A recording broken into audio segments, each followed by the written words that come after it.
रैयतवाड़ी व्यवस्था। रैयतवाड़ी व्यवस्था में प्रत्येक पंजीकृत भूमिदार भूमि का स्वामी होता था, जो सरकार को लगान देने के लिए उत्तरदायी होता था। भूमिदार के पास भूमि को रहने, रखने व बेचने का अधिकार होता था। भूमि कर न देने की स्थिति में भूमिदार को भू स्वामित्व के अधिकार से वंचित होना पड़ता था। इस व्यवस्था के अंतर्गत सरकार का रैयत से सीधा संपर्क होता था। रैयतवाड़ी व्यवस्था को मद्रास तथा मुंबई के एवं असम के अधिकांश भागों में लागू किया गया। रैयतवाड़ी व्यवस्था भूमि की वह व्यवस्था थी जिसे पहली बार 1792 में मद्रास के बारामहल जिले में लागू किया गया। थॉमस मुनरो जिस समय मद्रास का गवर्नर था, उस समय उसने उपज के तीसरे भाग को भूमि कर का आधार मानकर मद्रास में यह व्यवस्था लागू की।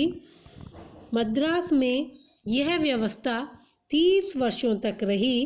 इस व्यवस्था के अंतर्गत 1855 ईस्वी में भूमि की पैदाइश तथा उर्वरा शक्ति के आधार पर कुल उपज का 30% भाग लगान के रूप में निर्धारित किया गया, परंतु 1864 ईस्वी में कंपनी सरकार ने भूभाटक अर्थात भूमि का किराया या भूमि का भाड़ा को 50% तक निश्चित कर दिया गया।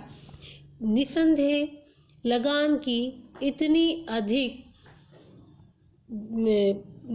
मात्रा शायद ही हमें कहीं देखने को मिले। मुंबई में 1835 में लेफ्टिनेंट विनगेट के भूमि सर्वेक्षण के आधार पर रैयतवाड़ी व्यवस्था लागू की गई, जिसमें भूमि की उपज सरकारी लगान के रूप में निश्चित की गई। साथ ही कालांतर में इसे 66% से 100% तक बढ़ा दिया गया।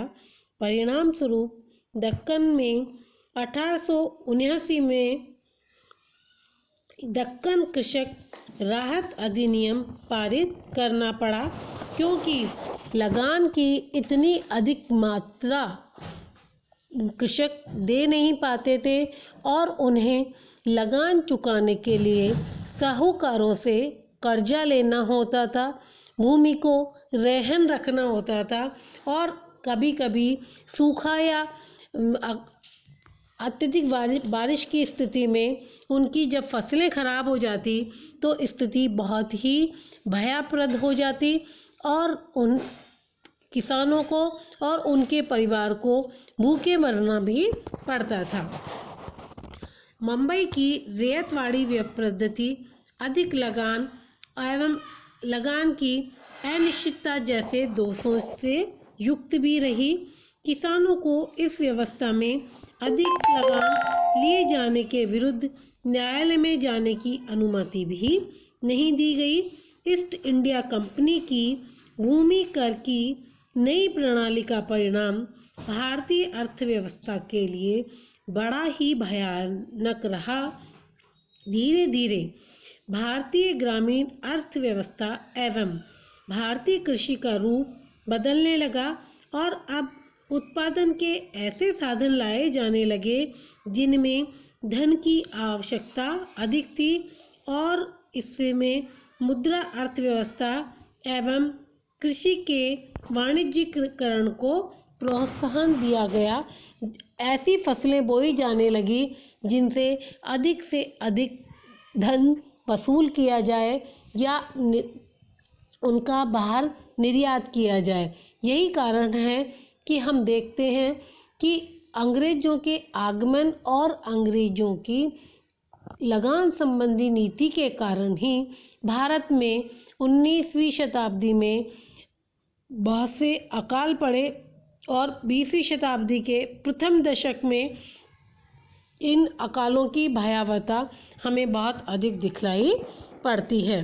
तो कहीं न कहीं ये जो व्यवस्थाएं थी, सरकार की जो नीति, ब्रिटिश सरकार की जो नीतियां थी, वे कृषकों की दुर्दशा के लिए बहुत सीमा तक उत्तरदायी साबित हुई।